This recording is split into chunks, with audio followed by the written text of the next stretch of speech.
Pemirsa, dua tersangka pencuri sepeda motor berhasil diamankan petugas Polsek Denpasar Barat.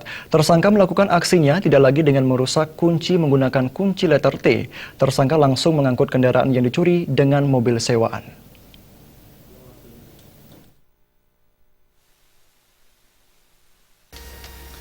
Menggunakan mobil sewaan jenis Avanza, dua tersangka pencuri sepeda motor Junaidi usia 35 tahun asal Situbondo dan Muhammad Soleh usia 19 tahun asal Jember, Jawa Timur melakukan aksinya di kawasan Denpasar.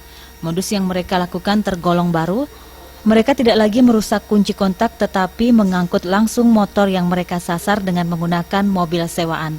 Selanjutnya, motor hasil curian dijual keluar Bali dengan diangkut menggunakan sebuah mobil pick-up milik tersangka Junaidi.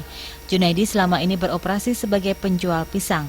Jadi modus yang terjadi ini pada kali ini cukup baru, yaitu dia melihat ada kesempatan di jalanan yang kosong pada malam hari, kemudian dia membawa mobil sejenis Avanza.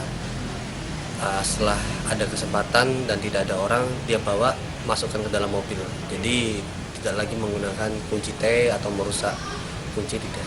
Tersangka diamankan setelah melakukan aksinya di kawasan Monang Maning. Sebuah sepeda motor hasil curian dan satu unit mobil pick-up yang digunakan untuk membawa motor curian keluar Bali diamankan petugas sebagai barang bukti.